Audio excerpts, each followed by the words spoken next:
What's going on, ladies and gentlemen? Bolt Matrix here, and today we are taking a look at Transformers Robots in Disguise Warrior Class Thunderhoof. This very highly anticipated figure was purchased at BigBadToyStore.com. The face sculpt isn't exactly what we have in the show, but it's close enough. Starting at the feet, we see that he's actually got hooves molded into his toes. His legs and the rest of the body are pretty good, except for his shoulders, which are gigantic. Thunderhoof's horns are pretty soft, but not horribly so. This is actually stiff plastic as opposed to what I thought it was going to be, which was that really cruddy, rubbery plastic. Posability is okay. Head is on a swivel. We have a ball joint in the shoulder, a swivel just underneath that shoulder ball joint, a ball joint in the elbow, which allows a good bit of articulation, ball joint in the hips, swivel just above the knee. Knee is on a pin, which is way too loose. He has shin articulation for the transformation, and that's about it.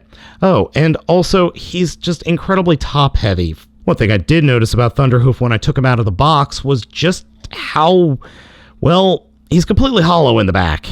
I mean, virtually hollow. There's nothing back here, and his center of balance is all off. I mean, way off.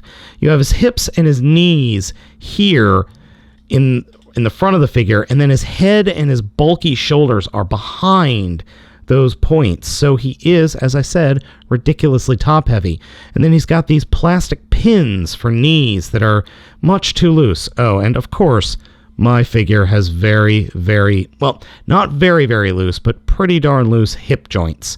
So, yeah, there's that. Thunderhoof's gun is really, really cool. It reminds me of something from Gears of War. It looks like it could be a flamethrower with a chainsaw on top of it. Or not a chainsaw, but like one of those electric reciprocating saws that goes back and forth used to trim hedges with.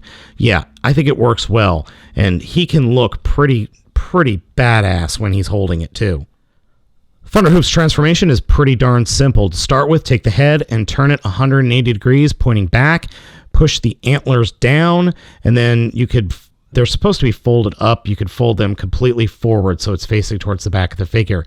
Come to the hands, fold up the hands into the forearms, and then split the shoulders away from the body, and then kind of just get the shoulders lined up with the rest of the inner shoulders. So just kind of get them up and put away to the side. Come down to the legs and sandwich them together, then take the feet and the lower shins and fold them up behind the wheels here.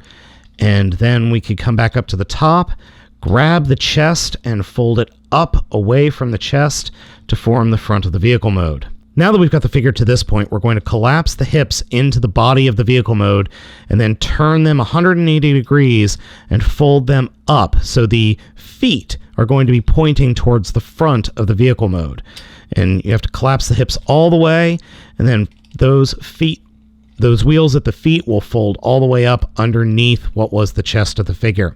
Then we could collapse the shoulders into the back of the figure, combine the arms, and then fold the arms all the way up to form the back of the tractor mode. Finally, underneath the tractor, there is a little peg hole that forms in between the bottom of his feet.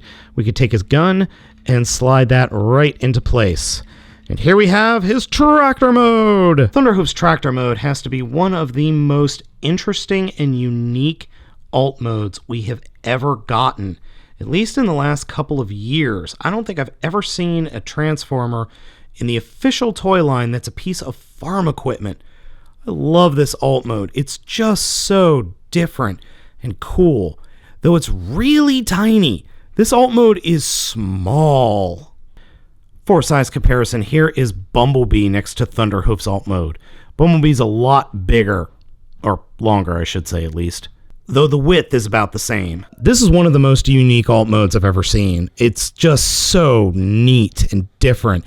And the way it collapses in upon itself is really cool. I'm just so happy with this figure, even though it does have some flaws. I do not like the robot mode's proportions. I don't think they work. Plus, the robot mode has trouble standing.